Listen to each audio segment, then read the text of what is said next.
Oh, we're not recording. Really, B? Really? That's why I was like, we started really quickly. What happened? You know what happened? This old technology. Let me try this again. Let's see if we can recreate the moment. We're gonna make a whole new moment. How about that? There's another episode of the Cultured Misfits podcast. We are in a different studio using old equipment, and I'm just all out of sorts. Don't look at me like that, Rell. Please don't. Brown sugar. Anyway, I'm Brandon, aka DJ Soap, and to the right of me, Rell. And to the right of her, Jazzy. And to the right of her, Jazzy, Elsa, aka Dr. Elsa. Okay, we got Doc in the house. Okay, y'all. We have an expert who has made her way here after a long day. How many hours did you put in today? From 7:30 to 6 p.m. I saw a lot of people today. On the hour, every hour, 8, 9, 10, 11, 12, Oh 1, 2. wow, they was keeping you busy. Was you trying to break records or And something? everybody showed up. Do any of them bring you like snacks or a drink or nothing? They're there for them. But if they Selfish. did, would you take it? I don't know what they're doing. She's smart. She's very, very smart, man. Oh, bless your heart. So thank you so much for being here. You're going to talk your shit. You're going to hopefully enlighten people. I'm excited. I know. Me too. Are you? Yeah, because this is different. I don't have to worry about y'all's mental health. No, not yet. Maybe. Not yet. She's about to analyze us as we're speaking. Be like, childhood trauma? All right. Yeah, don't, things can change in a heartbeat. I'm just saying, man. Mommy issues, Brandon? Okay. 2023 ain't been easy. All right, so I'm just saying, so. Oh, my goodness. But we're here in a different space. So I'm excited. Do any of us have any updates before we get with the shits? Or I have a small one. So yesterday I was supposed to go to the Wiz Kid concert, and it was postponed. Why did he postpone it? Until fall. What the hell? not like a whole season and 2 seasons. Yes. Sheesh. Yeah, so that was kind of disappointing. But, still made a night of it. Went out in Philly. Had dinner, but Where it was was so crazy. Where was Wiz supposed to perform? The Met. Oh, that's a nice spot. Yeah, So sorry. I'm upset, but I had fun, that's first world problems. I guess how does that work? Like if they cancel it, they'll still take those tickets for the next event? So they didn't say anything about refunds. They're just like, we'll see you in the fall. So they'll probably So they'll take those honor the tickets. tickets. So Yeah, just they're honor gonna- the yeah. tickets. Wow. Gotcha. Man, okay. Well, That's so inconvenient. Very. so where did you go? Strip club? Did you? What did you? No, we went to dinner. Why? She's so The grown. strip club? She's so grown because the strip club is fun. I'm sure they played Wiz Kid at one of the strip I'm clubs sure at some they do. point. That would have been your entertainment there. Okay. Jazzy, any updates with you? I went to a kid's birthday party yesterday with the PO, at main event. So she was flying all over the place up in there because they have the Obstacle thing. course. Yeah, that whole obstacle course. I was like, I'm not going in there with you this time, kid. I'm not doing it. She's like, okay. She did a good job, So though. she went up there. She did her thing. I was so proud of her because she got scared a few times. So I'm like looking. I had a crank in my neck for like the rest of the night because I'm just staring up, watching her the whole time. And she's like missing her footing. I was like, you got it. Being supportive, crazy mom, just making sure she gets across. And she did, and then she flew across. I was like, yo, I can't wait to take her zip lining, like an actual real one. I can't wait for it. She's so adventurous, like me. That's nice. That is Yeah. really nice. That's nice. Elsa, look, we want to get an update from you, even though you're new here. Anything exciting you want to share that's just random? Just No, I mean, I just work. I am starting my, because I'm becoming a certified sex coach and relationship coach, and that starts in 2 weeks. Like, it's going to take me a year and a half. Wow. That's how long. Like, I'm legitimate going to have. That's gonna be interesting. Yeah. what? Because I do it now, but I do it under my LCSW, like under my mental health. But now I'm going to be, like, Official. I can have my own website and. Separately from that. Nice. So we can see you like on HBO and Netflix when they have the sexologist shows. Yes. You do the- Yep. Oh my God, that would be so wild. I actually applied for a sex educator position in Philly yesterday. Nice. Yo, I love that. Congratulations. I hope you get it. Yeah, So, but you got to do a whole year, hair and a half. Yeah, this is serious. Yeah. Like the readings, because there's a lot of issues, like sexual issues that couples have. A lot. Mm-hmm. I know. And the two reasons why people divorce is finances and money. Sex. Sex. Yeah, sex. Sex and money. Sex and money, not in any particular order. Nope, not at all. Oh my goodness. Well, so when you said you start in what, 2 weeks? You said. Yep. And, yep. That's so cool, though. It is. It's just so Nice interesting. topic. Yeah. Are you at all concerned that you might become bored with sex, like because it'll become so clinical to you that you're just like, yeah. You got to separate it. I've been seeing your posts on the Facebook. You've been talking your shit, like The Facebook. on the Facebook. Yes, the Facebook. Yes, yes. I'm like, okay, like she just really changed gears, shifted gears. Like she posted. I don't care if I offend any of you. Let them know. That kind of stuff. Man. Say it again. There's more that I want to, but That's what you here for here. Let it out here. That's right. Okay? but then That's you know what- people who are having real issues, and you're just like, oh, if only you were to read and really, Yeah. Grasp what I'm trying to say. Really? Like, give example, please. I didn't even understand this. like I'm trying to help people understand there's a difference between connection and attachment. And sometimes when we attach ourselves to people, we stay in it for too long. Yes. And you have to be able to identify between attachment and connection. Yes. And when you're in it. And that's just one of the things that, I just wish people would kind of Understand. And if it bothers you today, it's going to bother you in 5 years. Like if you don't either go to therapy or, dig deep and all that stuff, if you just kind of like, oh, no, I'm okay. This is the way it's going to be. Yeah, because then you come into the office and it's like, well, and then when you peel the layers back, now you're like, I'm at 5 years when it all started. You're like, there it is. Wow. That's when I talk about extrapolation.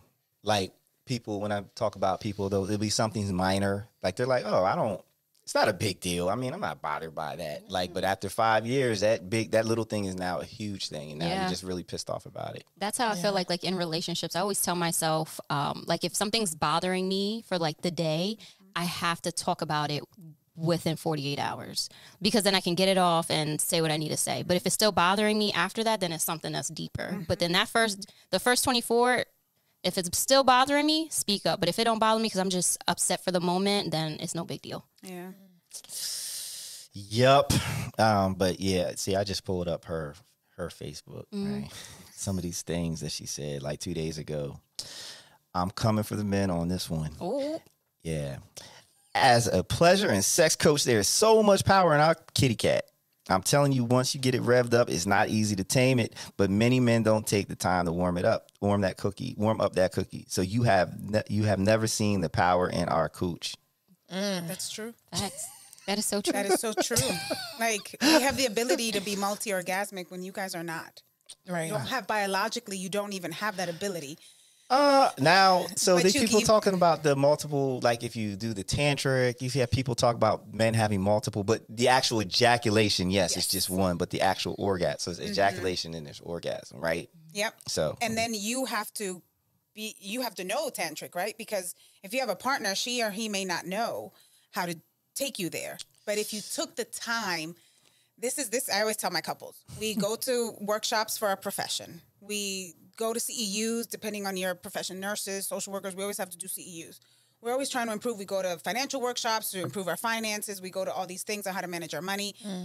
Who goes to sex education stuff, pleasure stuff, how to pleasure your partner? Yeah. Who? Not many. Nobody. Not many, We don't yeah. go. We don't try to understand pleasure, eroticism. Eroticism. We don't understand that. So then, how do I know how to please you? Just because we saw it on Pornhub, or just because we saw it in a movie? I'm more of an XNXX man, but Goodbye. I feel like in society, though, sex is like taboo. So, yeah. or even, so no one wants to really talk about it, or like they don't even know that it's out there. Yeah, I find it's funny because I listen to a lot of different podcasts, right? And there's always women talking about what they like.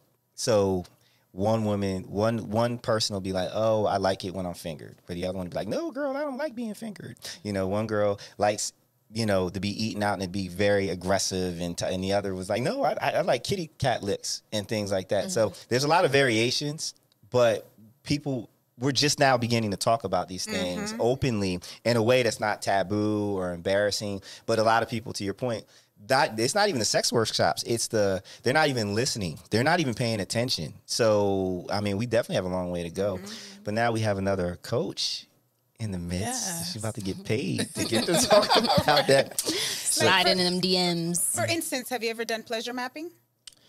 I don't have sex enough to be able to pleasure map. Oh, just talk. I know about pleasure mapping though, but yeah. But do you practice it with every partner that you have? What's pleasure mapping? I never heard of that.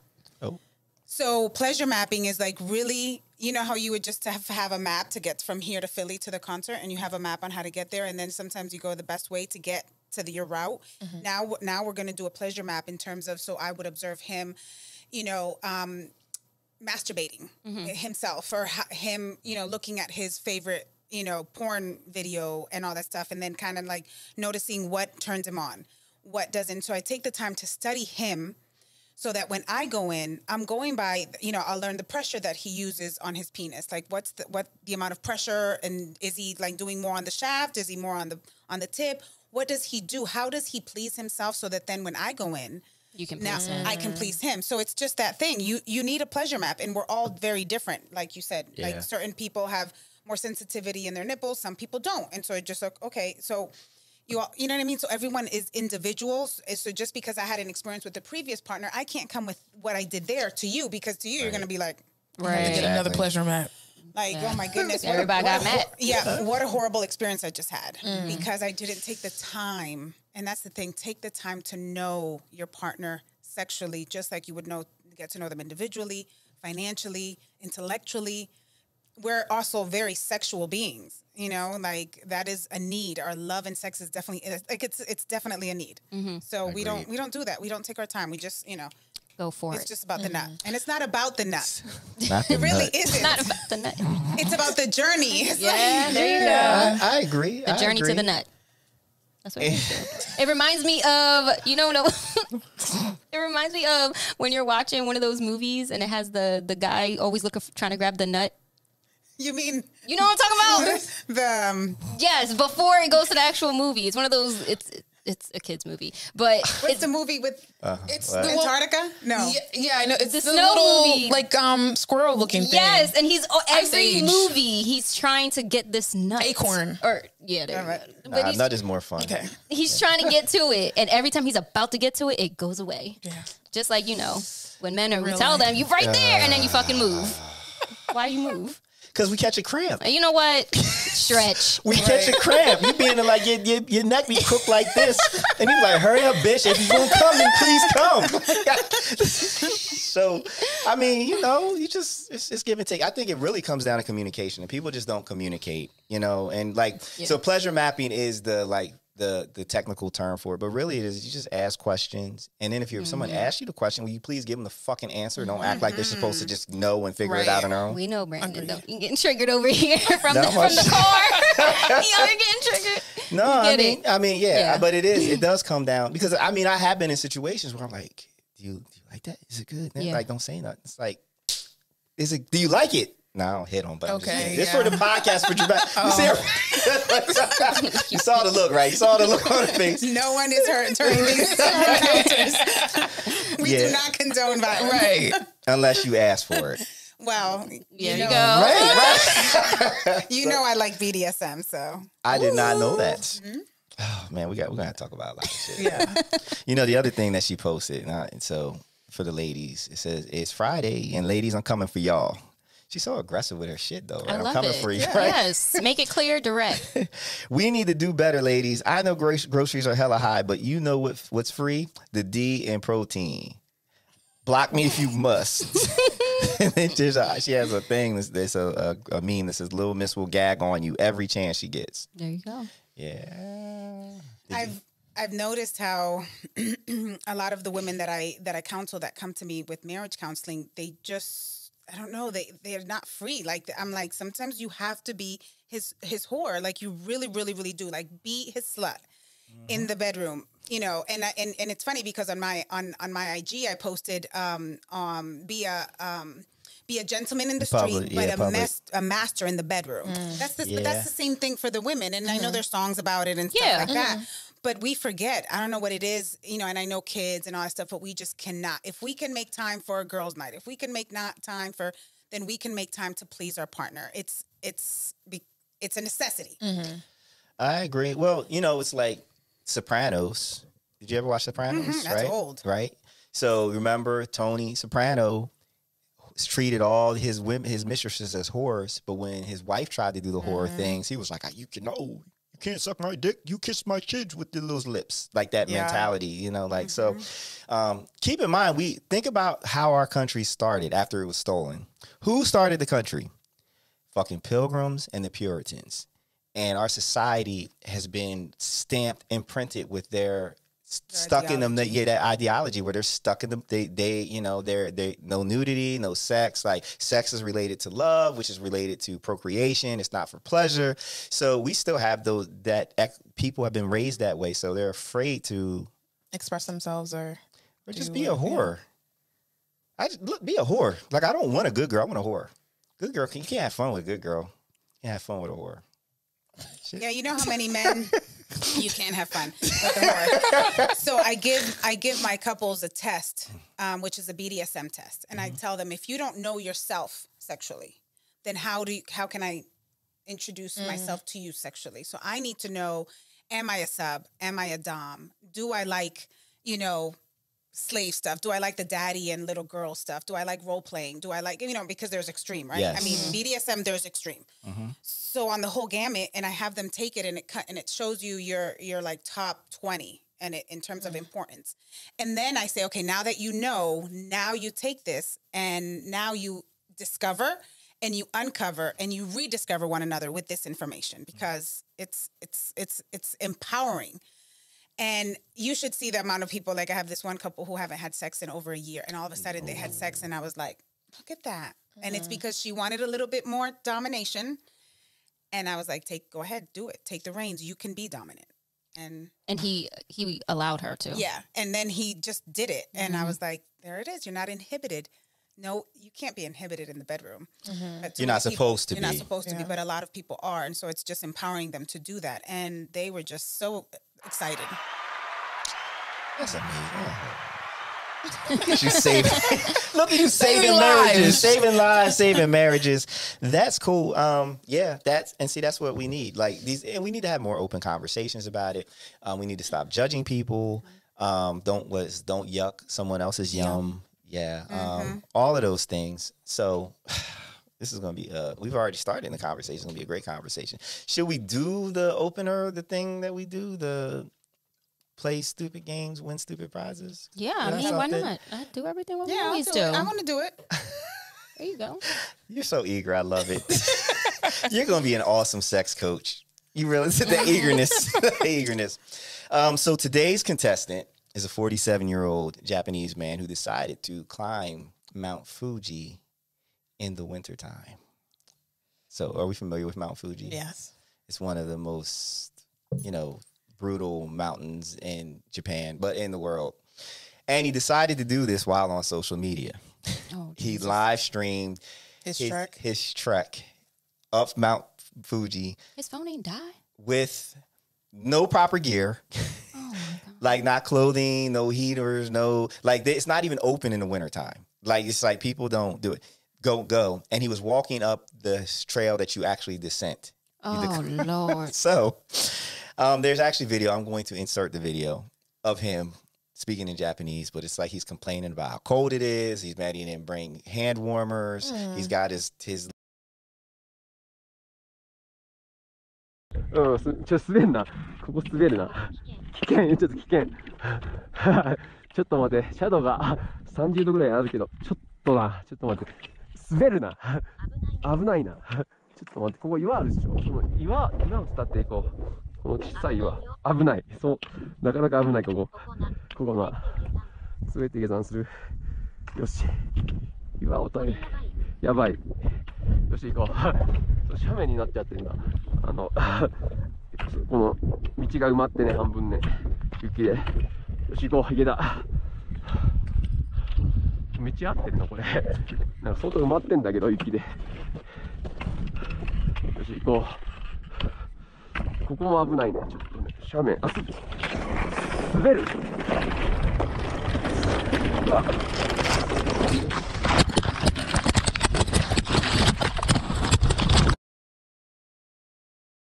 Did he make it? Win stupid prizes, Jeff. I'm just saying. Did he fall? Like what What he happened? won was a Frostbite? slide down the mountain over the cliff and landed 1,000 feet from where he started. Damn. Yes, he died. He's dead. That's all for social media. All for social media. Yeah. So give 47 years old, man. Just people doing the most for social media. I don't just. That's wild. So he won the 2020 Darwin Award. Are you familiar with the Darwin Awards? No, what's that? So every year they get the people who died in the most ridiculous ways. But they're dead. Right. But because Darwin was Survival of the fittest. Survival of the fittest. So if you win a Darwin Award, you're out of here. So our Mankind species can can go go on and be better. So hopefully you don't procreate. You know what I'm saying? So yeah. Who So accepted the award on his behalf? I don't know if they send a plaque to his living I have members. questions. Yeah, if you ever want to laugh, look up the Darwin Awards, and every year it's just it's just ridiculous. It's really So, sad It is that sad. someone has an award for people who died doing stupid things. listen, man, people do. I mean, our society's pretty dumb. Facts. Collectively across the board, like our average IQ is we're slow. Facts. We do dumb shit. So we need for the dumbest of us to not be here and not procreate and not spread their stupidity. So, it's fun. So, all right, what is next? I have a relationship advice question. And we have a specialist here that can actually give a healthy I know, response to this, right? That's why I found it, Gotta fit. All right. Okay, so how do I, male 24, entice my wife, 24, to have sex with me again? I know the question sounds weird, but I didn't really know how to phrase it without having it to be a paragraph. So my wife, 24, and I, 24, have been married for 4 years, and about over a year ago, we had twin baby boys. I love them and I love her. The issue is that since then, she became a lot more sexually inactive, like prior to then. We were bunnies, and now we haven't slept with each other for the last year. That's the bullshit. Like I had, Yup, I said it's the It's bullshit. like- she just had a baby. She got a mouth. No. Oh my gosh. Go on. Anyway, like I haven't slept with my wife since before she gave birth, and I have tried to make things more romantic. We left the babies at my parents' and went on a long weekend, 3 days, break to a beach resort near where we live. We were recent parents and both nervous about being too far away from the babies. She's a stay-at-home mom, and I know she was exhausted, and it was just a very nice break overall. At the hotel bedroom, I got the honeymoon suite. I had a nice bottle of wine. I had petals on the bedroom. Yeah, on the bedroom. I even gave her a back massage and still nothing. Now look, I love my wife, and why does it say OFC? What's OFC? Of course. If she says no, it means no. But I have needs here. I feel weirdly like she doesn't want me anymore. I love her, but I don't know what I can do here. I have tried to communicate this to her, and she is often will give me some head or something. But all of this feels like a chore for her. I've tried to make it romantic, and I'm trying to do whatever I can. But I just don't know where I go from here. Does she no longer find me attractive? Maybe I'm overthinking this. And if I am, how do I get her going here? A lot to unpack. It is because there's definitely more Yeah. than what's going on. But the first thing is our need is affection. Right. So that's how we get revved up. That's what I'm saying. People don't rev up. Absolutely rev us up. agreed. You guys just need sex. Actually, it's a necessity. So if we need affection, we don't need sex. We need affection. So then I would then describe how's the affection? How are other, in between that, night or that weekend to the previous 3 months or whatever, like how have you been showing her affection? And affection for her is kind of like, okay, what does affection look like to you? She might need help around the house.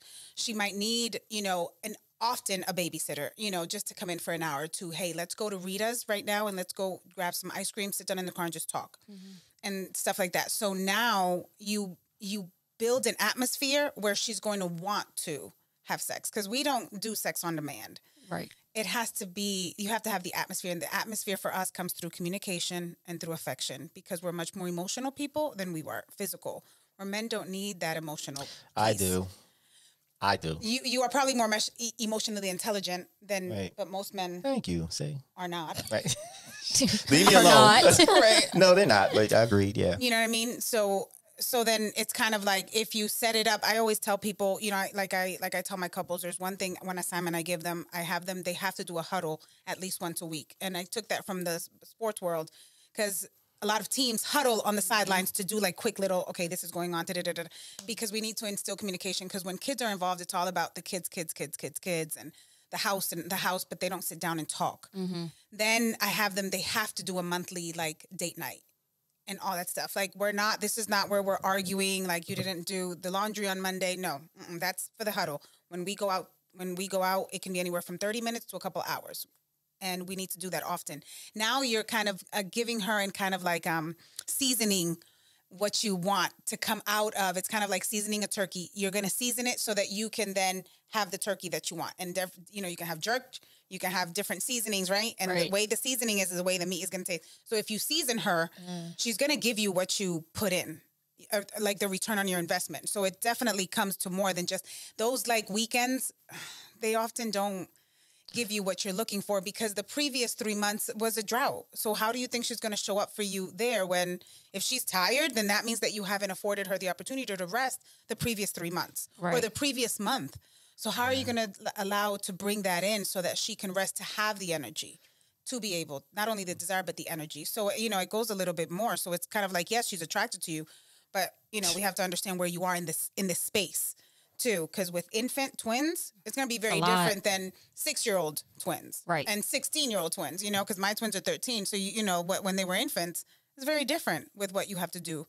But you have to be really creative, and you have to kind of help them figure that out. Like one of the things I do with my couples, you have the universal needs of any relationship, and it's the love languages, but I call them the universal needs, and I have them rank it, and then we're able to kind of see, okay, if mine is quality time and yours is words of affirmation, then why am I not, giving you words of affirmation? We have to understand. I don't know. The fuck? Learn one another too. And people don't, like, this is what I'm saying. Like, we don't communicate. Communicate, right. Mm-hmm. I think all our problems, well, I would say 95% of our problems would be solved by communication. I agree with 99.9. Yeah, and transparent. And vulnerable communication. Because I can talk to you all I want. How are you? How you doing? Mm-hmm. But vulnerability and transparency, that I can go to you and say, this is what I'm feeling. Like, I don't feel satisfied. That's that, without judgment.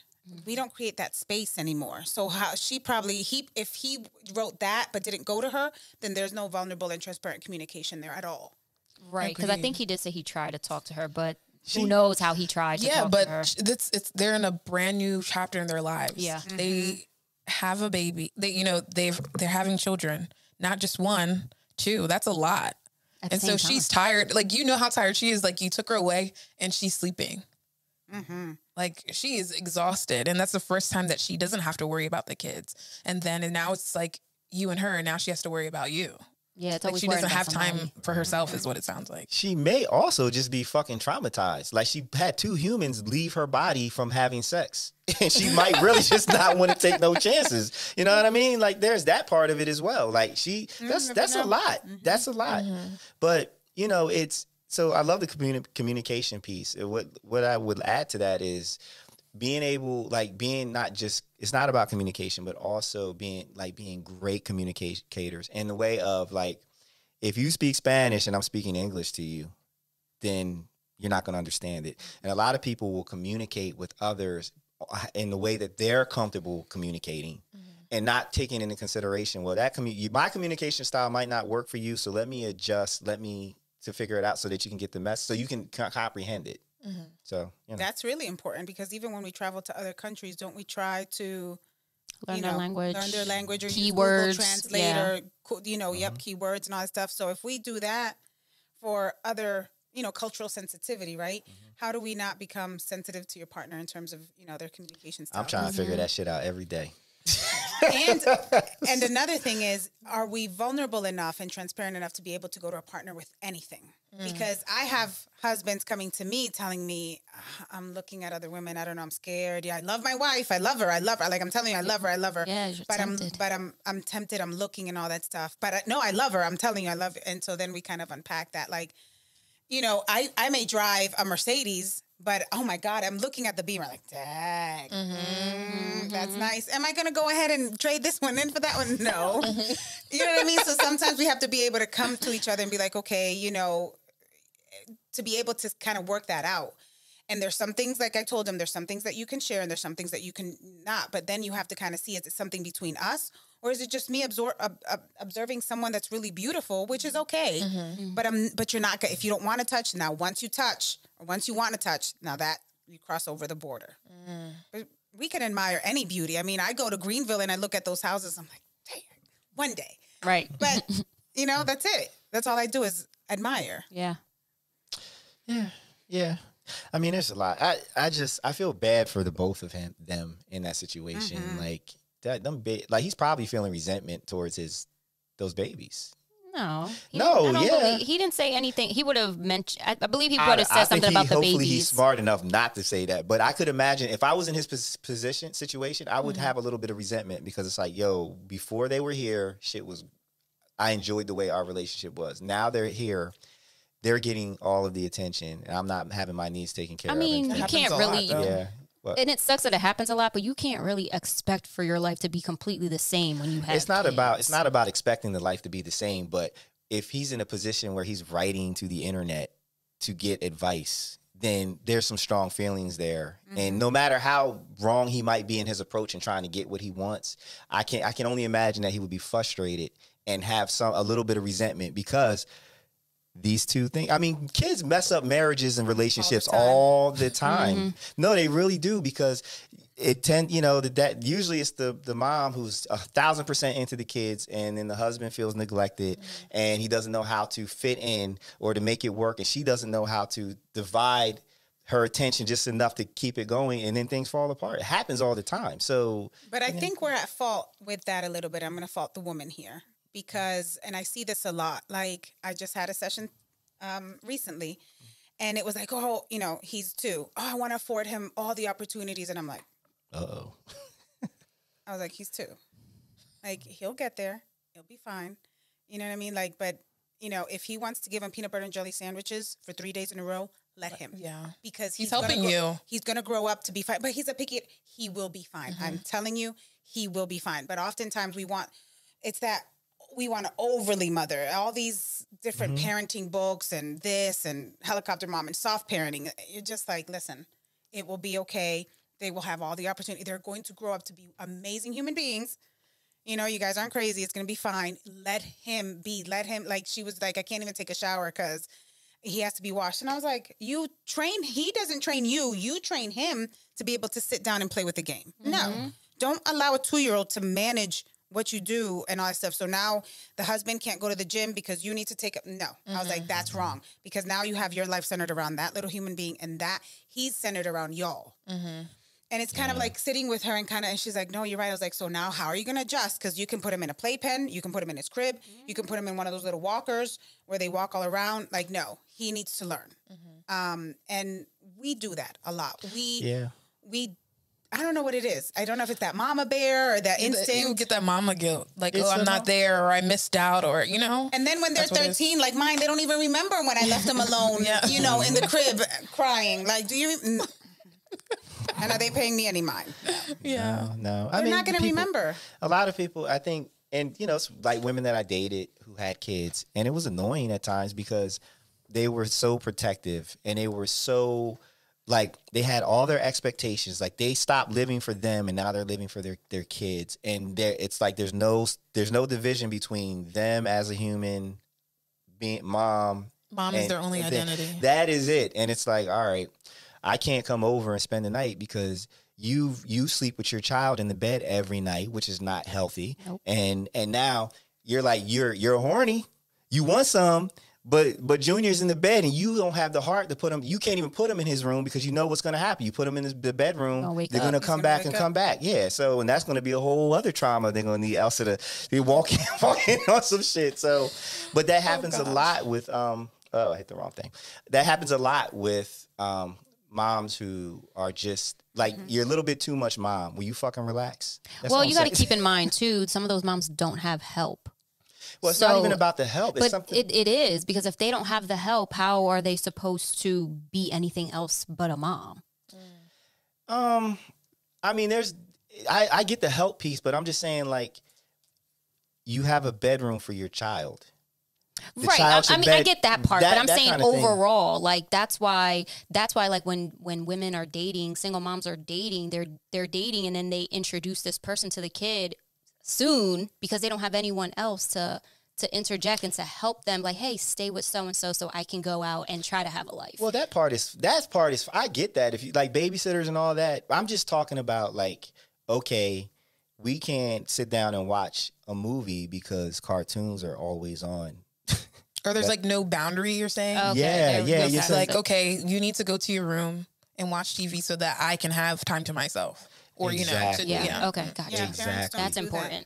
Right. Everything. Go ahead. I'm sorry. And I also know people, because going on your point, people don't, they're like, I don't trust the one with my kids. Because I know what they see on TV, and I know that there are those situations, right? So it's kind of like really helping them be like, okay, now, if he goes to daycare, if he's in school, have you interviewed some teachers or paras or substitutes or something like that who, work in the school who might be okay with it? And they're like, oh, I was like, usually target first or second year teachers, not your seasoned teachers, but your new teachers. A lot of them sometimes don't have families and they could babysit and all that stuff. So we go around with establishing who you already have in their life, who then can come in and do something like that. May not be the night that you do dinner, movie, and dancing, right? But can you probably just go for a quick Applebee's run for about an hour and a half? That's probably the most an Applebee's run is going to take you. Maybe an hour and a half on a busy night. Other than that, you'll be right back. Right. So sometimes when you break it down like that, they're like, yeah, you're right. I was like, and if you don't do Applebee's, then go to Chick-fil-A, sit down, and you will be done in 45 minutes. That is true. But at least you got out of the house. You had time one-on-one to talk. And then the kid got accustomed to you being out. Yes. And the more you do it, you train them to be like, I always tell them, pick one night. Like the third Thursday of every night, it's going to be our run. Then they're the ones who are going to remind you, it's the third Thursday. Are you going out with Mr. Such and Such or Uncle whatever, Yeah. and then Uncle Brandon. You know what I mean? And then they're now telling you, because your consistency allowed you to develop an expectation and a pattern where now they're like, okay, this is just mommy's day. This is mommy's night. And they're going to love it because they're like, every time mommy goes out with Uncle Brandon, she comes so happy. Yeah. But that's what I do with PO. Like, she knows Sundays is recording. So when I call her early, she'll be like, oh, I forgot you're recording. I'm like, okay, now you know. See, So but our kids are so adaptable. We're the ones who don't think that they are. But children are they adapt. They really do. They have to, because their world is changing every month, like constantly. They're always like they're hitting all these developmental milestones rapidly, and so it's always changing. So, but a lot of people, that's where a lot of women mess up. We do. We do. I agree. It's too much. It's like, God damn, I hate your child because you're. Well, because you can't have it. We can't have a healthy.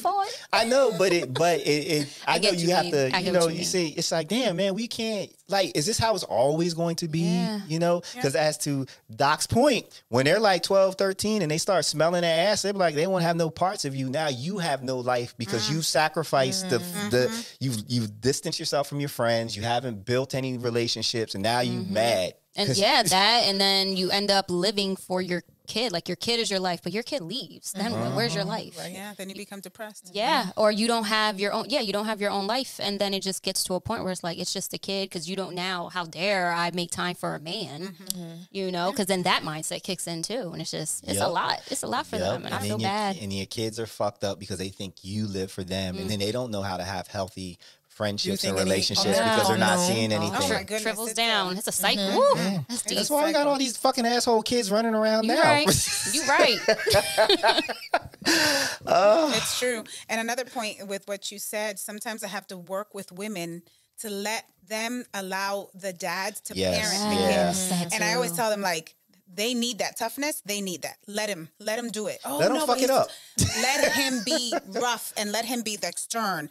They need to know that sternness, because if you're always coming in to save the day and that softness, all that stuff, and when that supervisor gets on him for not doing a report and now gives an evaluation that's not good, guess what? You're not going to be there, and that supervisor is going to get on him. I was like, believe me, it sets him up for success later on. You have to allow the dads to parent the way the dads parent. And I'm not talking about abusive and all that stuff, but that sternness that sometimes, or let him, he hit his head. Are you okay? Oh, no.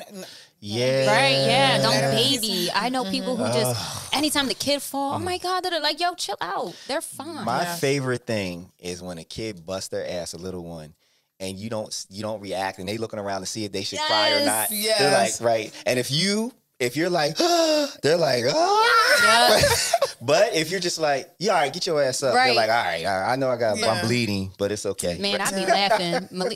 P.O. fell off the, it almost happened. Right. She fell off the sofa. And I just started laughing. I was like, yo, you good, kid? And she's like, yeah, I'm okay. She got back up like, you're tough. Like, I'm seeing double, but okay, I'm okay. But I'm okay. I'm dizzy. I'm good. I'm okay now. Yeah, no, I think there's this, I mean, it's natural. I understand that you want to create a perfect environment, a perfect experience. And so if you have a mate who is not perfect, then mommy is now trying to protect them from the imperfections. But that's why dads are fun. Because, you get the cake for breakfast and you get the crazy hairstyle because they don't know how to do your hair right. And all those things, those are the nice the memories that, kids will appreciate more than the perfection. So I agree. Okay. What else you got? I have an advice. Good. Alrighty, advice. I, 26 male, recently got my life back on track and went to university and started my career. Shortly after starting my new job, I met my girlfriend, 32, on a night out. Since then, we have been inseparable. I never felt this way about anyone, and this is my first serious relationship. I'm able to be myself with her, and she's a wonderful person, and I love her family. We have been dating for more than 3 years, about 3 years now, and during this time, we have both made it clear that we both want a family. She is older, so she's 6 years older, and has established her career and is ready to have children. I'm still establishing myself at my company and not ready to have children and not sure of when. We've had serious conversations about the subject, and I know that she feels like time is against her. We've discussed splitting because we are in different places in life, but still want to try. She says she's willing to wait, but I feel awful for not being able to provide her a concrete timetable for children. Understandably, this has been a huge topic of discussion and concern for her, and she brings it up often. Advice. Yeah. Oh man, I feel like you'll never be ready when it comes to children.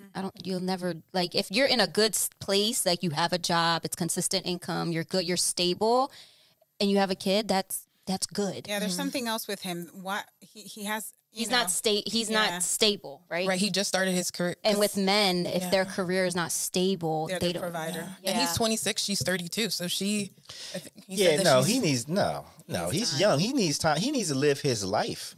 Yeah. At 26, I mean, I understand 32. Yeah, she's in that zone. But for him, he's 26. That's the fun times. So it is the fun times. It is the fun times. Right? Yes, right. it is. So to give that up because essentially he goes from being 26 to 32 essentially if he gets on her timetable, and that's just not not fair to him. It's not fair. It's not fair to anybody. If you're not ready, you're not ready. And I do feel like when you're in the right situation, you'll be ready. So you'll be okay. So she's not the right situation. She might be 90% perfect. The situation but it's not 100%. So at that point, you really can't impose on him, and you can't if she's ready, and it's at that point, like, because someone's gonna have to concede, right? Right. Someone's gonna have to throw in the towel. So if he doesn't want to, and then she's like, wait, I'm not gonna wait, then you guys are stuck. And if you continue, then the resentment is going to come and the bitterness is going to come. And it's over before it even started. Yeah. Because if she waits and then she can't have children. Well, technology has come a very long way. Well, she's going to have to take advantage of that now.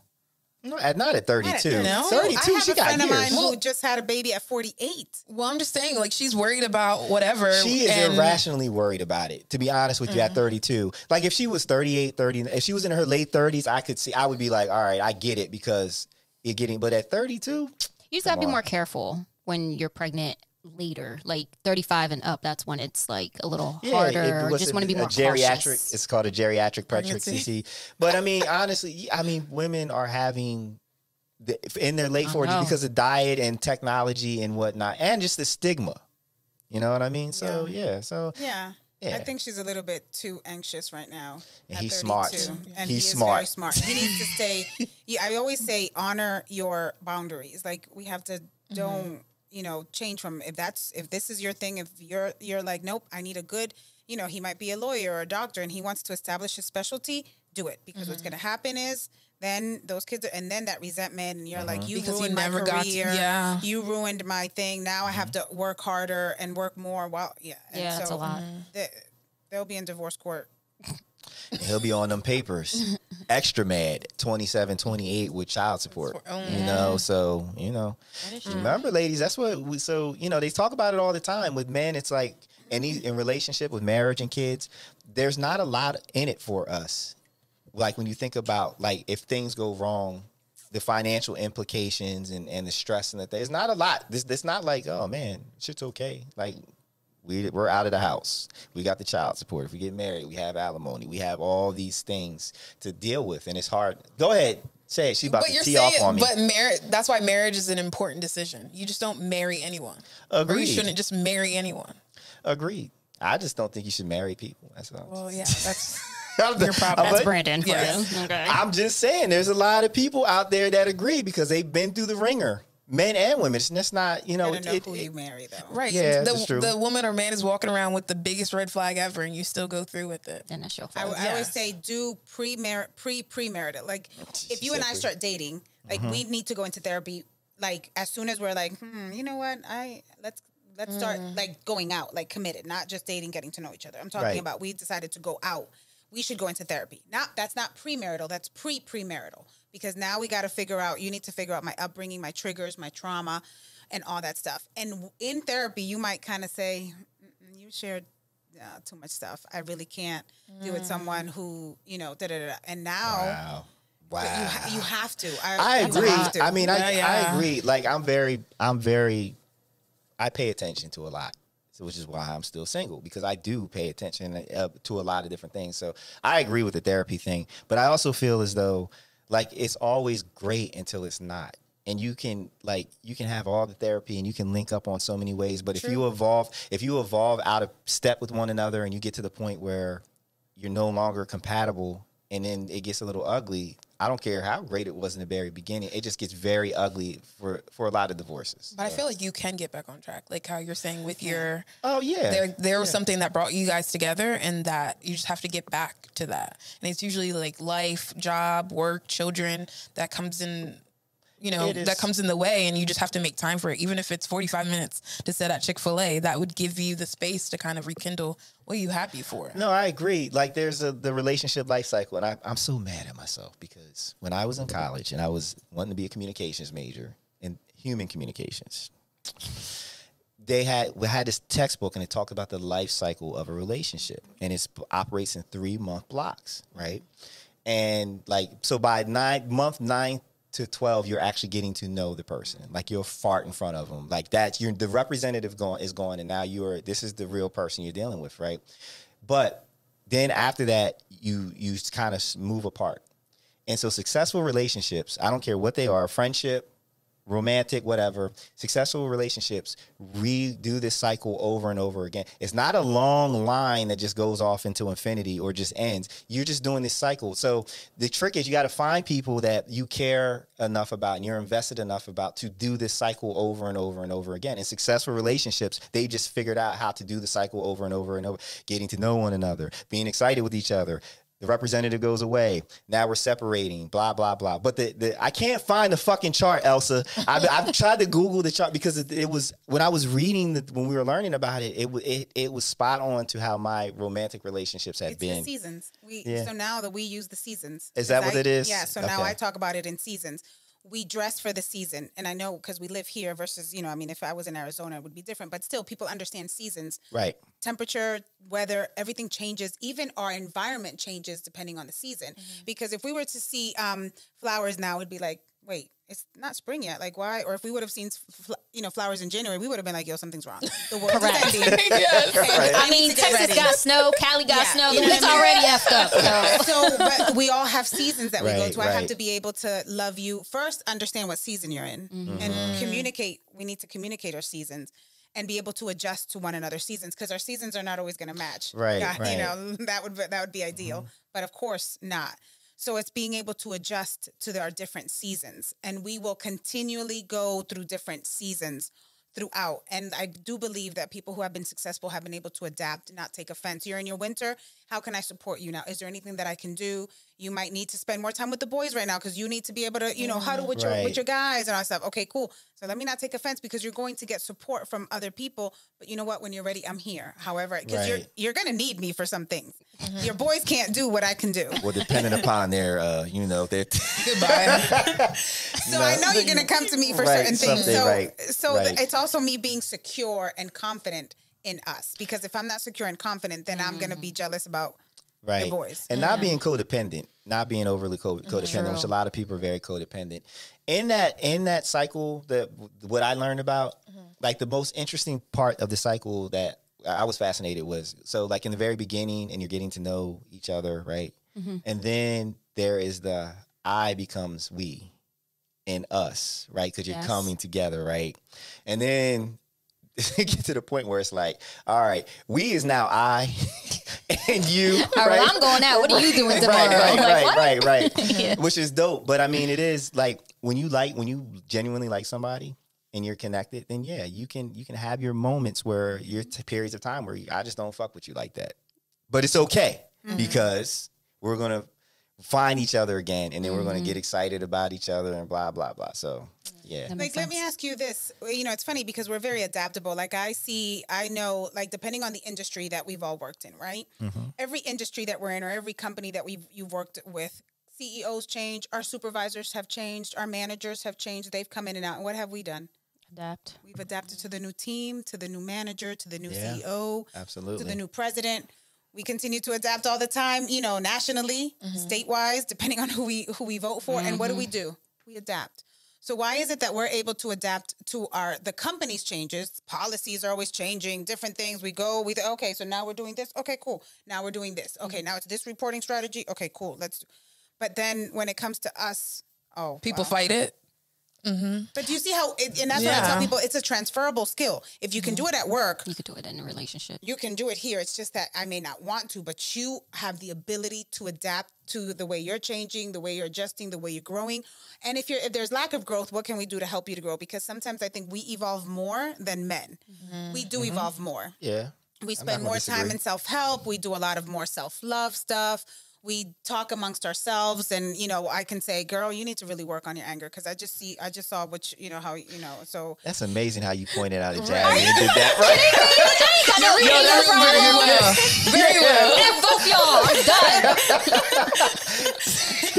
But I don't know if men are that upfront with one another. We are, as women, we'll do that. But I'm not sure your dynamics too. So I believe we evolve more. We go to conferences more. We go to retreats more. We do girls trips more. We have more of those experiences. You guys are much more. The way you evolve is very different. Because we're very utilitarian and the way society has set things up. Like, so we're out killing and gathering. We're hunting and gathering while you are creating the home for us to bring it to prepare. So when you're hunting and gathering, you don't have time to focus on self-development and all that things because you're trying to survive. Keep alive. You're trying to stay alive. Will Smith, in his book, had an interesting excerpt when he was talking about his dad. And, his dad was abusive, very physically abusive, alcoholic, all this stuff. And it's time that Will was working with his dad, and they went down into this basement of a supermarket to fix freezers, and his dad had to crawl underneath this dirty, dark, whatever place to get to where he needed to get to, and there was a rat carcass, and he said he watched his dad pick the rat carcass up and throw it to the side and put his head exactly where the rat carcass was to do the repair.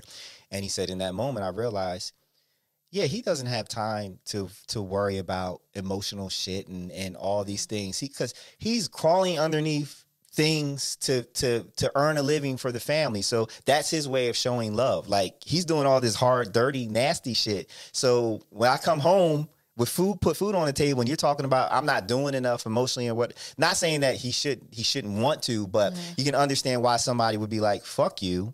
Like, do you realize what I just did in order for you to have a roof over your head, blah, blah. And you're coming to me talking about you don't communicate or you don't do this and that. So we have to keep that in mind, ladies. That is true. That is true. We don't ask you how, we don't talk. Because then if you would have said, listen, this is the type of day I had. This is why I say that huddle is so important. You have to be able to, talk about these things. If a team that goes to the Super Bowl, they huddle and it's important for their win, then why can't we need to huddle? It's so important, but we don't do that. I always say the highest form of love is self-love. First there's, lust, then there's then there's love, but there's self-love. And until you do self-love, you're not going to be able to love me. If you don't even know how to love yourself, you won't be able to. Yeah, you gotta be able to stand up to the jazzies in the world. Oh and my it'd be God, hard. you've been making it seem like I'm just so tough. I'm hard to speak to. You see Rell? Did you see Rell's face? I'm hard to speak to. Yes, I did. That's why I had that face. All right, this is enough of love. You mentioned BDSM earlier, so let's get to that. Oh shit! Listen, yo, before we get look, did you see the clip that I sent today in the thing? I'm gonna pull a them on them. Oh right? yes, I did. Hold on. About how selfish women are. That is true. Fucking selfish. Which one? I'm gonna play it. Let me see if I can get this right. I can't remember, so maybe it didn't apply to me. No. Thank God. Let's see. So here's the setup. It's a guy, and he's interviewing two build-a-body women. Yes, I remember. Right. That was wild. And so they're in it. How long should a guy last in bed? Give me about 10, 15 minutes. Right. Just a little tad. Until you tired? Man, you can go like that? No, I'm just saying. If I'm tired in 5 minutes, nigga be done in 5 minutes. Okay, bet. If I'm tired in 10, you better be done in 10. You need to be able to read her and see what her move is. Exactly. Okay. And put in whatever work necessary. Don't overdo it and don't underdo it. Just put in just enough and I'm cool. But you gotta lick it before you stick it. Definitely. You gotta lick it before you stick it any day. That's law. Right, that's what I do. I love licking it. You love licking it before you stick it? Yeah. And after you stick it? Yeah. And during the sticking? Yeah. Spitting and sticking with the sticking and licking? Yeah. All right, well, you drink. I'm cold like that. Okay. I'm scared of you. Low. Yeah, and they look like exactly how they sound. I will put the video. I was offended by this because at no point did they ever express any need, want, desire, or thought to pleasing the man. It's all but about. he didn't ask that. He asked how long should a man last, so they answered that question. Yeah, but the point is, like, if it's too long, Yeah. you know what I mean? Like, well, if you don't want it to be too long, then you need to do what you need to do to get him to do his thing, Yeah. right? You see what I'm 100%. saying? Then that's the selfishness that, nothing about. It's just we're just utility. We're just utilitarian dude, and right? sex is not always about the nut. No, it's not. Sometimes, you know what I mean? Like, it's like it will happen, but it's the journey journey. to it. Like, and so it becomes more of a chore. It becomes more of a performance. Like, no, we don't want to perform in bed. I want to be able to, like, just let go of the worries and our stuff. I want to be able to please you. I want to be able to get lost in the moment. Yes, I want to. And then there's going to be moments that we can have the hot, quick. I got 10 minutes. What can you do in 10? All right, cool. You know what I mean? That's all we do because I got to be at work and I got traffic and I saw the. But then there's gonna be moments where you have time. So it's being able to adjust. Like, and I like I told my couple, there's gonna be times that you're only gonna please him. So go down on him, get up, go get ready, and go to work, and tell him, all right, let's continue tonight. Because now you're like, and there's gonna be times you can do it to her, and you can be like, all right, I'll see you tonight, and just let her be. That's it. Just lay there. So we have to be playful. Like, people aren't playful. Right. And when it comes to BDSM, one of the things I like about BDSM, I love the sensual part of it. There's a lot of play in it, because people let go of their inhibitions. There's people, if you like bondage, if you like role play, if you like sensuality, there's impact play. There's one of the ways that you can last more in bed is through edging and coming on command. And so now we're playing with it, right? Right. Because if let's say, like, I'm a brat. So if you tell me, yo, you cannot come until I tell you to, unless you kind of say, please, master, please, daddy, daddy, can I, ask me for permission, I'm going to play with you a little bit. And so now we're kind of like in this dynamic. Let's play and let's make this fun. Let's make this sensual. Let's make this exciting for both of us. So he gets to exert his dominance. He gets to tie me up and allow me, or put blindfolds on me. So now it takes away my control. So I can't see and I can't move. So now he has total control of whatever he wants to do. And so, and then he can talk dirty to me and all that stuff. And there's just like, there is the extreme, there's people who are put in cages and people who are made to be a cat. Mm-hmm. There's people who have, and that does happen, because there's that extreme, right. there might be a type of dominance where you only want me to wash dishes naked. And okay. if we've established that boundary, then that's what happens in our home. I wash the dishes naked. Why? Because that's what he wants me to. And that's okay. Yeah, as long as you gotta come to agreement.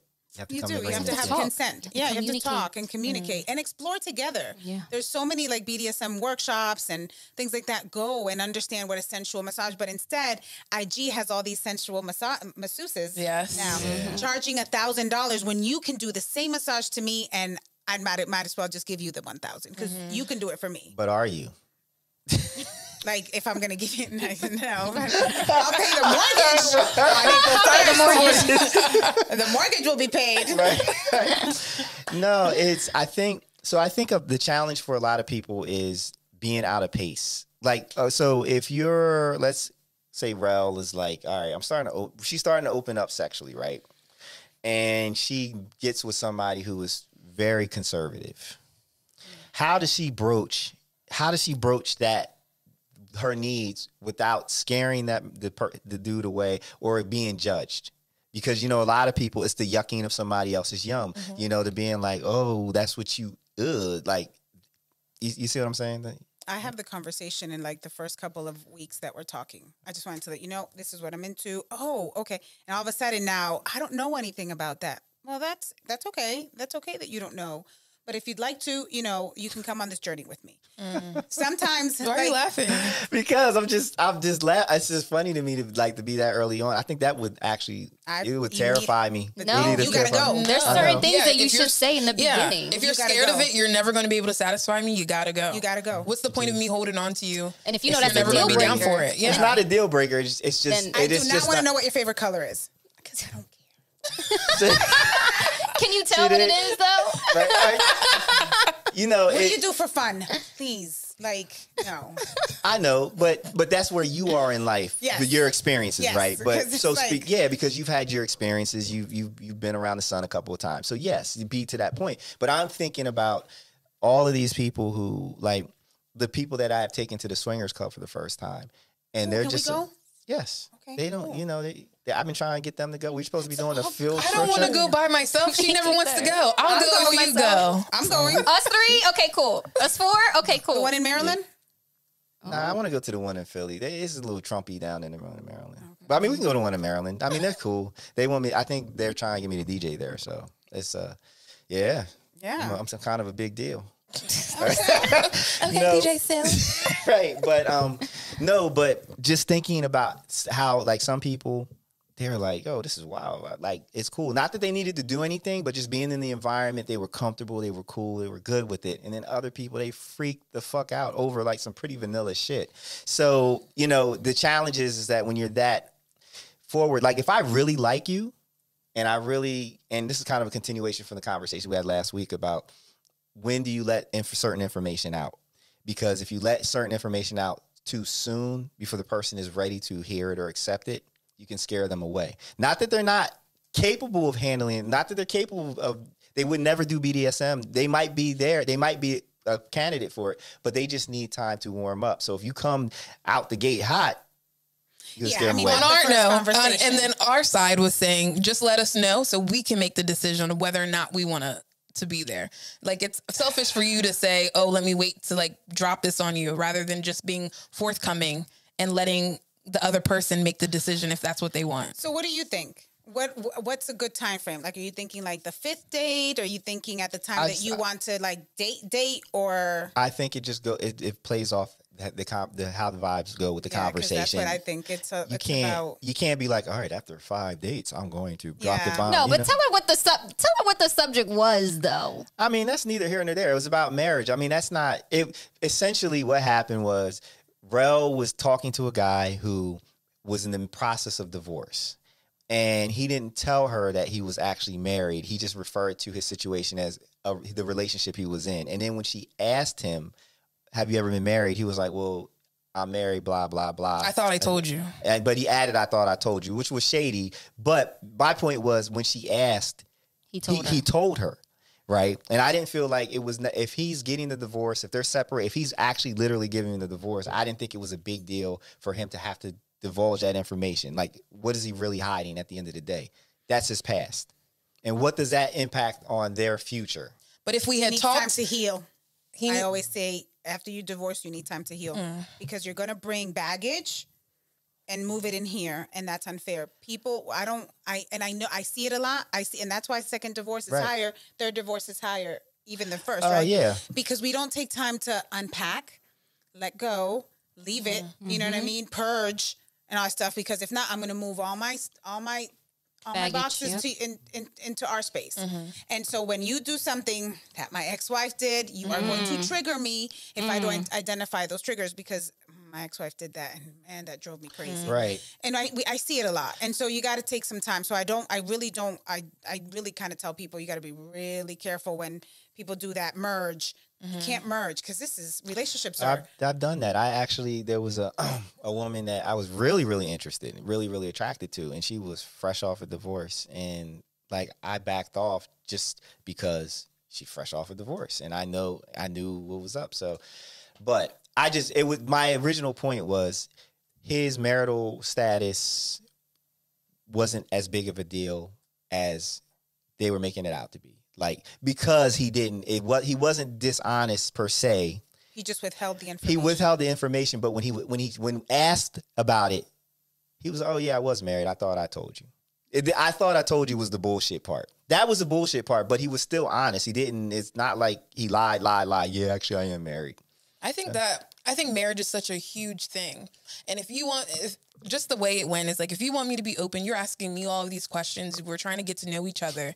And every time you refer to that relationship, which now I know was a marriage, and you keep saying my last relationship, and never that, oh, we were married and this and this and this and that. So to me, yes. Is marriage not a relationship? It is a relationship. It's just not a relationship, though. It's deeper. It's deeper, but it's still a relationship. And maybe it's deeper. In a relationship, you could just leave and call it a day. In a marriage, you can't leave. I feel differently about my relationships. Like, I get attached to people. So no matter what the level, I'm not the one to be like, oh, it's not working, cut you off, blah, blah, blah. There's always going to be a tie. Like, I don't allow people into my life unless they actually mean something to me, right? When I say that, I mean as like, if you want to leave, there's no, like, I don't have to stay here. We're not sharing stuff. We're not doing anything in that way, because it's not legally binded. While if we're just dating for 2 years and then it's just done, then it's just done. But that's why I'm like, fuck the law. That's my thing about marriage, because the thing, my argument was because they were like, yo, if you're going to divorce, just be divorced. I'm like, yeah, but it's not that simple, because why? You have to be separated. You have to go through all these processes before you can actually get to that point. So I understood where he was coming from. If he had already cut that off, like if he was done in his head, the marriage is just, it literally is like a book jacket on, one book jacket on another book. So why lie about it? Or it wasn't lie. Why withhold the information? Because he probably didn't want to talk about it. He's probably ashamed and didn't want you to judge him. Or maybe he just didn't want to talk about it. Maybe he didn't want your conversation. But you're trying to date someone. If you're trying to if you're trying to start dating someone, that right there should already be like, you're going to be open. You're going to be honest. But I don't look at that as being dishonest or not open. I feel like if I'm getting to know you, there's the part of your past is important, but what's actually more important is where you're going. right?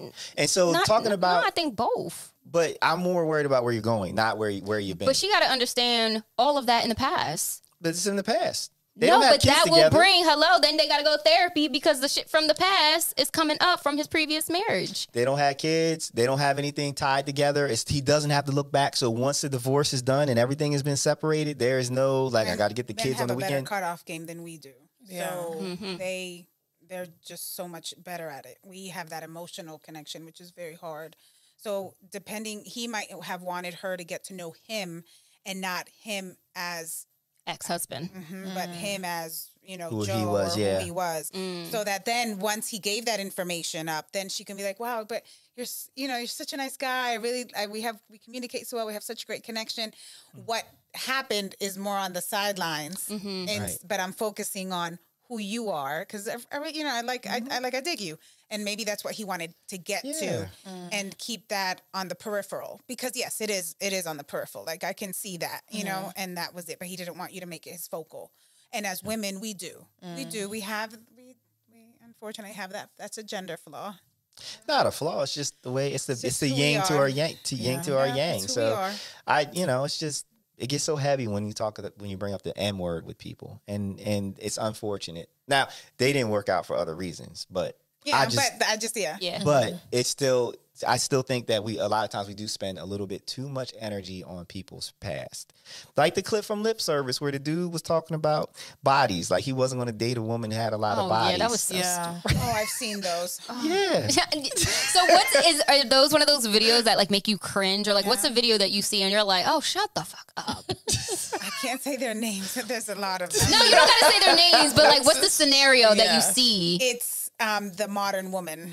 This modern woman type of thing. There's a lot of that. And what they bring to the table. And all this stuff. And people are downing the modern woman and traditional woman by modern. I'm like, we got to stop with kind of this and, masculinity and femininity and all that stuff. And all that stuff. And, there's some of it and there's something good in all of it, but I know now we're twisting it. Yeah. Like we're really, really twisting it. And everybody has an opinion and everybody has, but you really have to, study it. People say that, there's 10 men to 1 woman.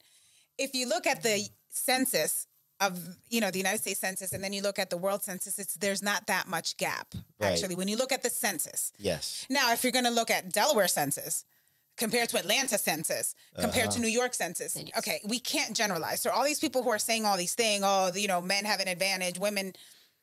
give me the statistics real quick. Do your research because right now it's 1.5 to 2. We're pretty close. Yeah. And if you do worldwide, I mean that's different. And people aren't just dating in Wilmington anymore. People with the internet, people are dating other people in other countries and international students and people who are here traveling and on asylum. I mean, come on, there's just no borders anymore. So let's have facts.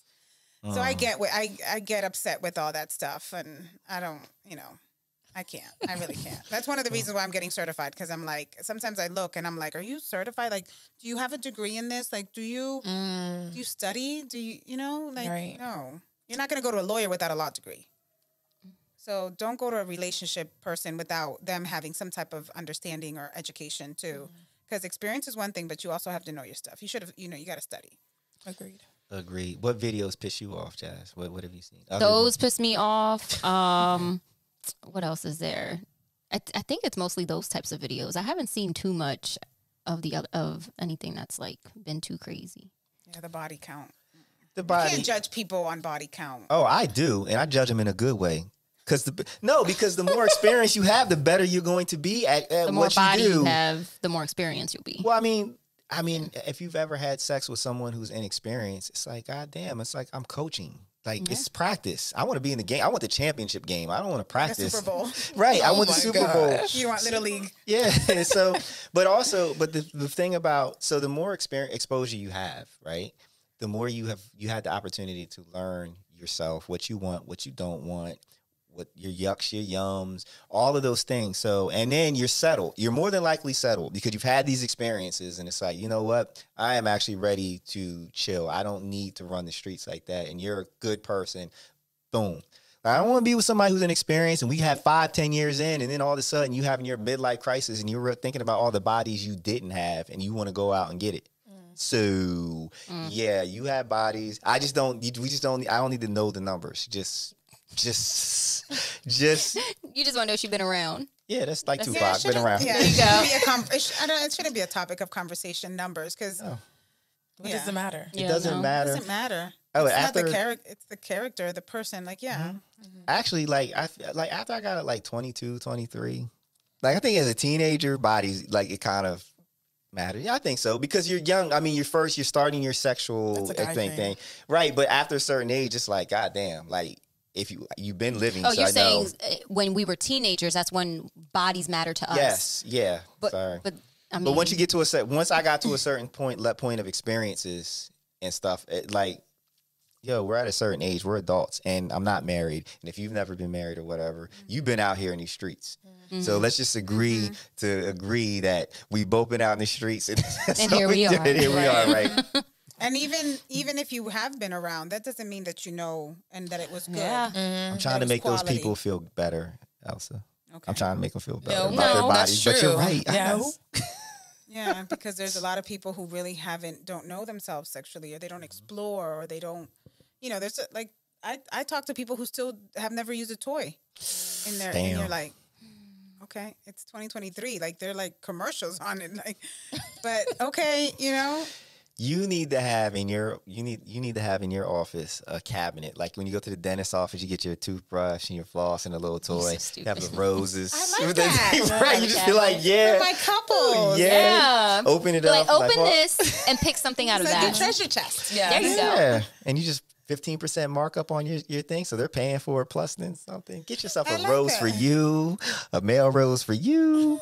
Here's a DVD porn. Yeah, no, there's a thing called that with one of the books that I'm reading for this class, it talks about using fantasy as part of like your sexual encounter with your partner, and that we all have things that just turn us on, our turn-ons. And we to use those too as part of to enhance, and that's part of like the mapping that we talked about. You really do have to go a little bit further, and sometimes we don't talk about what's your fantasy. What are some of the things you really want to do? Let's go explore this. We don't, just he might have a fantasy with someone, like a celebrity and all stuff, or they have those porn celebrities that you always watch. You always. Are geared They always watch. Don't be putting that on me. So, because I know there's always name drop, right? But that I don't understand. We're not vulnerable with one another. We're not, because again, it's the judgment, and you have to feel safe. And it's amazing you can feel safe enough to have sex with someone, but not safe enough to be like, yo, you know what I like to do? You got this little costume in the closet. You mind putting that on? Yeah. So when do you think is the best time to have that conversation? Because I think timing is important, and probably not while you're naked in bed should you talk about your fantasy, right? You should probably have that when you're at Chick-fil-A. You're in an established relationship at this point, right? Because you can't talk about fantasy and then a relationship that's not established. 2023 people doing different shit, but I mean, but just in terms you shouldn't criticize someone's sexual style while you're having sex, right? That should be after an after action review, right? So when do you think that to have that conversation with someone that you're having a sexual relationship with, right before you have sex? Go out to dinner, like, you know what I'm saying? Like, because then if you tell me something and we're about to have the act, then I might find, we kind of internalize stuff. Mm-hmm. We do that, and I might internalize now that you're like, oh, he told me he likes, women with big butts. Well, my butt's not that big, and now I'm, have issues, right? Wow. So we need to talk about that not in the same environment. This is PSA. You do not talk about you like things on a person that you know damn well they don't have, right? So you have to, there's right. just, so when we go out, when we're hanging out, that's when we kind of have to talk about that type of stuff. Oh, right. You know what? Let's go to the store together. Let's pick out something that you would like. Let's try to do, how you just said, let's start how do you start every session again? How do you start every podcast? Oh, now you got stage right now with another episode of the Cultured Misfits. No. Like with the dumb thing and dumb prizes. Yes. Win, play stupid games, win stupid prizes. So yes. I think relationships should stuff, like, hey, you know what, let's, the third Saturday of every month, let's go to the toy store together and let's get something new. And this is going to be our kind of like experimental thing. Go and explore, like do Go things, have fun. go have fun and go. And then you don't know what I bought. I don't know what you bought, but then we're going to go like, and then we're going to try. So now you're like, oh my God, you got some handcuffs. Cool. Or you got some wax. That reminds me of an episode of Insecure. They went on a trip to Mexico as friends, but like as couples. And they did that. They were like, we're going to both bring something, but they were like on two different extremes. Like the boyfriend had brought like handcuffs, like real like BDSM things, like to tie her up, and she brought like a feather. And like, That's so opposite. What are we doing? But establishing little cute things like that together, where now every month when we go on our date, we're going to end with a toy or something like that. And those are the little things that make your encounters and your relationship special. Agreed. We don't do that. Life is be lifing, and sometimes, relationships take effort, right? 100%. And to have a healthy sexual relationship takes work and effort. If you want to have an incredible sexual relationship, it takes an incredible amount of work and commitment. And I think a lot of people are just lazy. They lack that commitment, which is why I like the Swingers Club, because you see those people that show up, they are 1,000% committed into getting their freak on, and it shows. Mm-hmm. Like, even if you don't have to swing, you just being in that environment and getting ideas I agree totally. Yeah. I agree. That's like going on an internship or an apprenticeship and be like, oh, okay, we have an observer today, like she's observing you. Observing. Cool. Yeah. Taking it. And I think also, like, another thing I like to tell couples is, like, date night. We should take turns. So, like, let's say I take care of March. March, I decide what we're going to do. You take care of April, then May, then June. So that then both of our interests are being fed, because if I'm always planning dates, it's going to always be around, stuff that I like or I want to try. True. But if you want to go to the gun range, I'm going to the gun range with you because this is what you chose. Mm-hmm. But if I chose, to go to a BDSM presentation on sensual massage, we're going to go because that's my date night for this month. And that allows us to now you getting to know one another in a very kind of like much more safe environment, because it's a date night. It's fun. Then we can then talk about it afterwards. Like, what did you think? Did you like it? Did you like that demonstration? Do you think we can go try it? That's really cool. And little things like that. You may want to go to a swingers club. And then if I know you, then I'm going to go with you and be like, yeah, let's go, honey. I'll go anything. Just even if I don't do anything, but at least I'll watch. Why not? At least I watch. The way you said it. I'll be right there watching. That's it. No, I just love seeing people do shit that I've done, like be in a certain position and catch a cramp. Like, oh yeah, I've been in that position. I done had that leg cramp, player. Bend the knee. Please don't tell me that you're yelling at them. Right, coaching them. No. Just in my head. But so that means you're into voyeurism. More or less. It's not. Who doesn't really enjoy seeing? Like, it doesn't have to be a part of my life. And I think voyeurs will watch anything and everybody. I'm not watching everything and everybody. What's I gotta voyeurs? Or they like to be watched, or you like to watch. Yeah, like the voyeurs. So, like at the club, there's people who like to be watched. They'll go into a private room and they'll leave the curtain open so that people can watch them Yeah. And then there's people jockeying for position. Here? Yeah. Is that how you are? You just for like 5 minutes and then I'm on. Like, I have to want to see.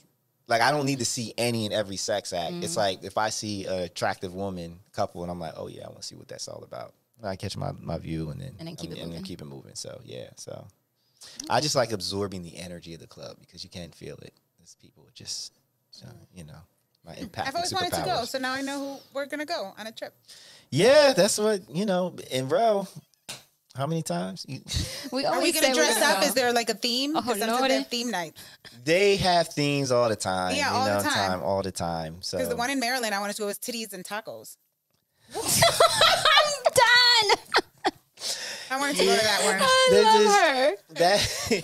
That club, The private affair. the private TPA, that club. What I like about that club is they have a lot of amenities. Like, so they have a room where they have cameras. Like, they have signs. It's like, look, understand, if you go into this room and do things, it's going to be broadcasted out throughout the club. Like, it's, So, like, That's college level stuff.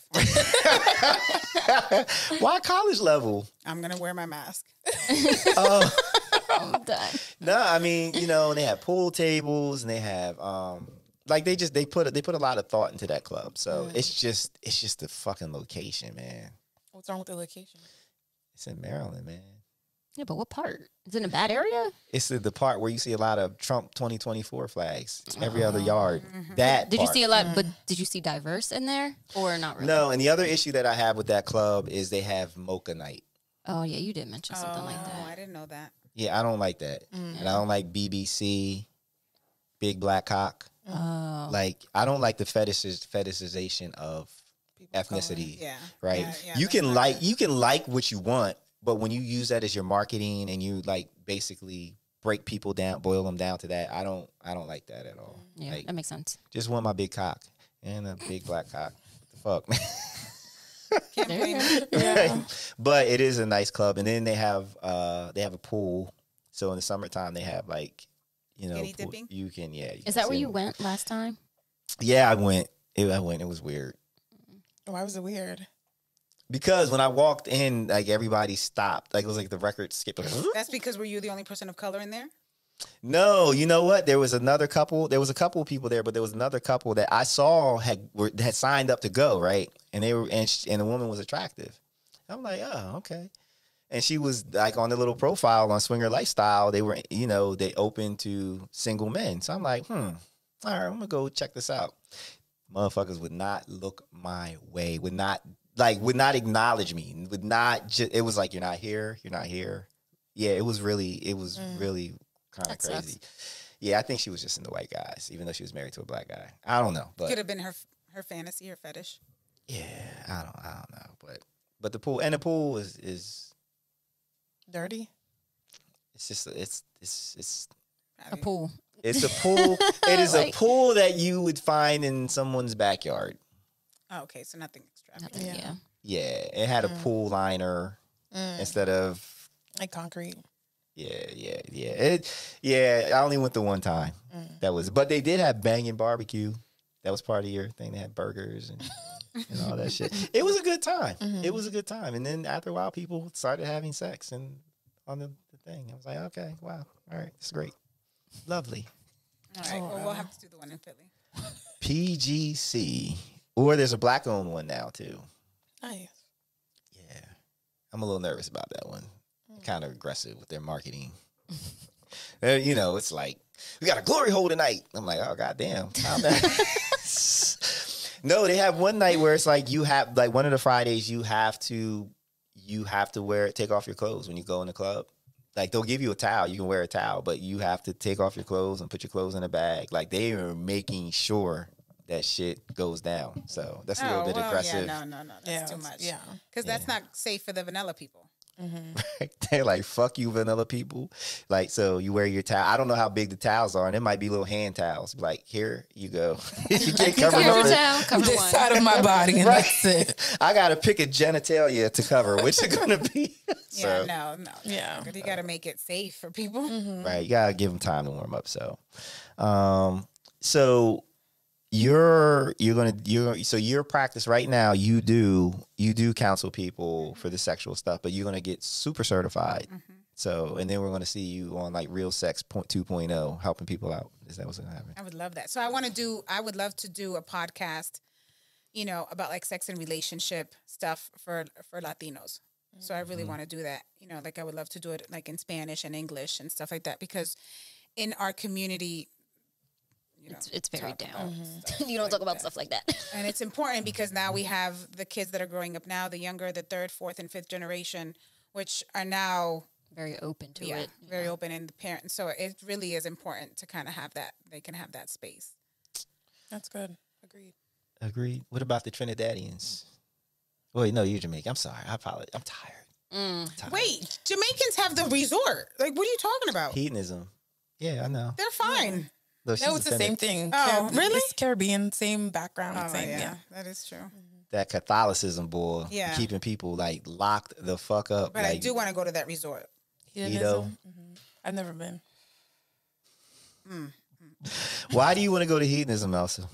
Because I want to just walk around naked. Take her to the beach with you. Yeah.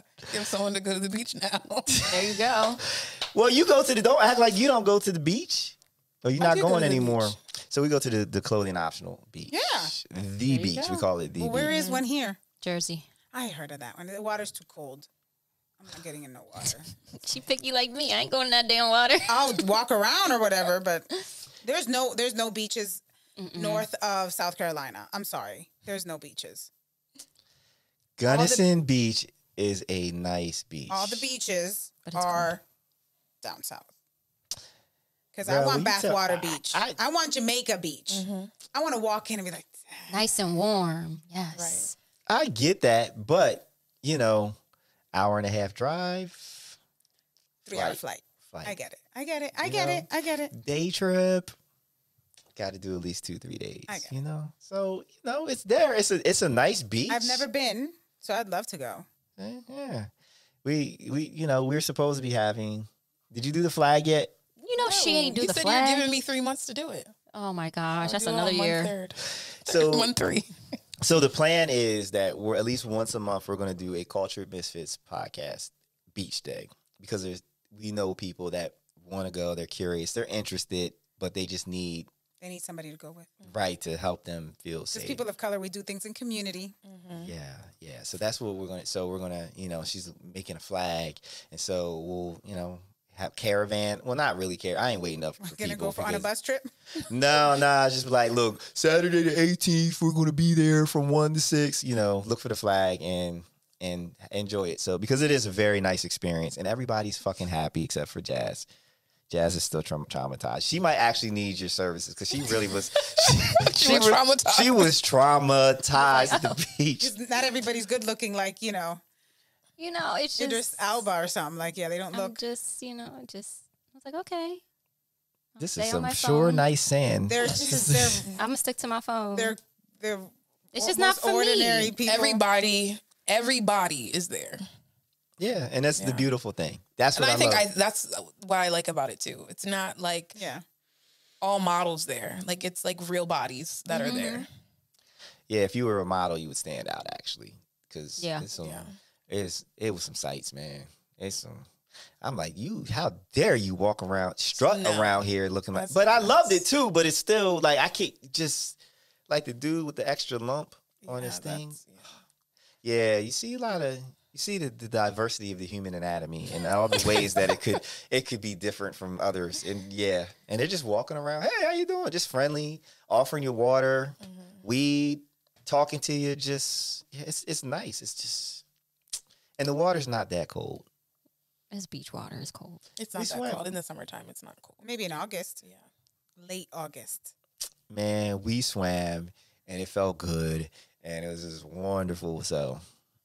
That's what we're gonna do. So you're on deck for the beach and the swingers club, and Rell's on deck for the beach and the swingers club. Jazzy, you're on deck for what? I'll do the club with you. We're still Just trying don't to figure take me this to out. a day where they're like, they like expecting some shit. What? I don't think they're ever expecting. You can just watch. I don't know. I don't.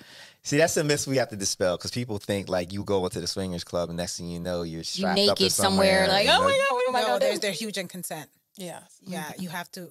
Consent is huge. Yeah. Because they don't want to. I'll probably be more open to going. I'll watch. They don't want to be in Peep jail the or be scene. shut down. Yeah. In fact, they're annoyingly into consent. Yes. You mind if I touch your shoulder? Yeah, because you're walking past me. Go ahead. Like, you're trying to keep your balance. I mean, but they probably naked walking past you. I want to know, I want to No, it's not as wild as people think it is. Like, most of the time. I mean, every once in a while, there'll be a night where it just people be swinging off the chandeliers naked. But for the most part, it's just a regular they're high cookie. on LSD. It's giving me Chandelier by Sia. That's all I see right now. No, because what happens is It takes one couple to start doing something in front of people.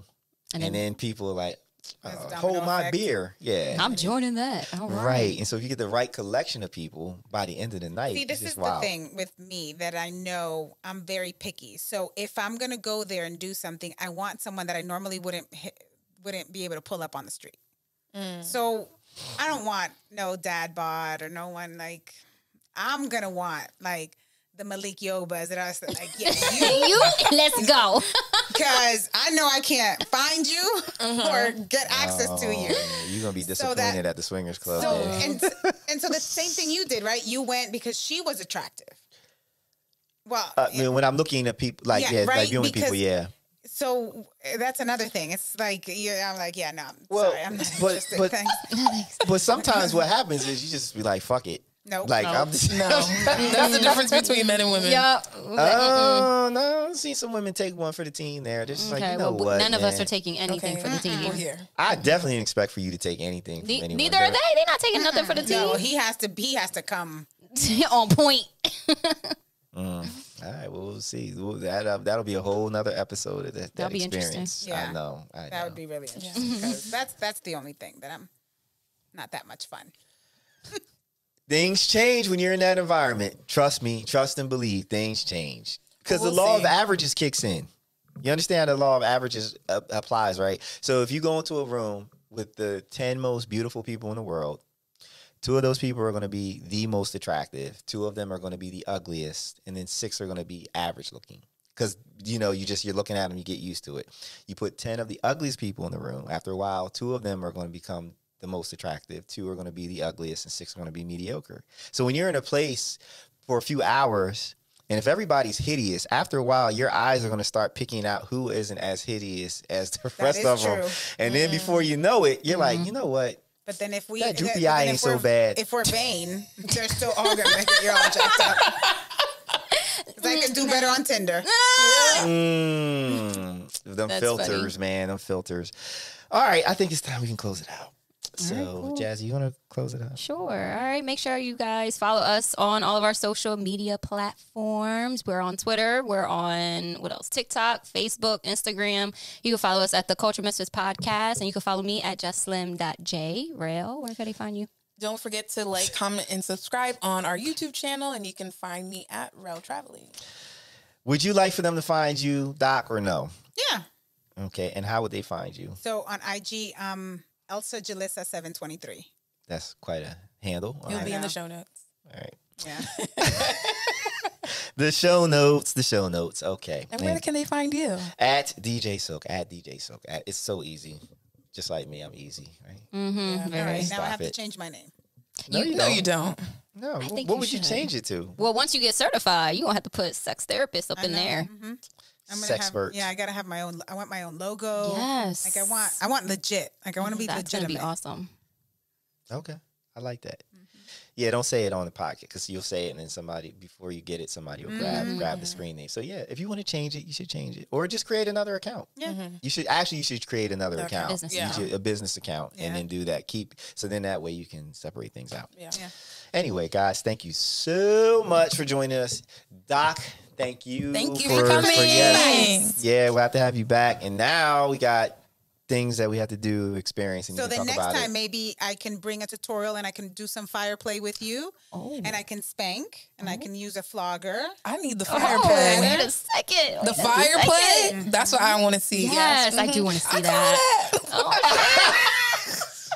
Oh, Fire play for real? book a personal appointment with her. Shit. Like Mr. Marvelous. Yeah, Marvelous. Yes, Sir Sir Marvelous. Oh, I see. So when we doing this? We will work that out off mic. So until the next time, it's the Cultured Misfits Podcast. Bye. Bye. Oh, Lord.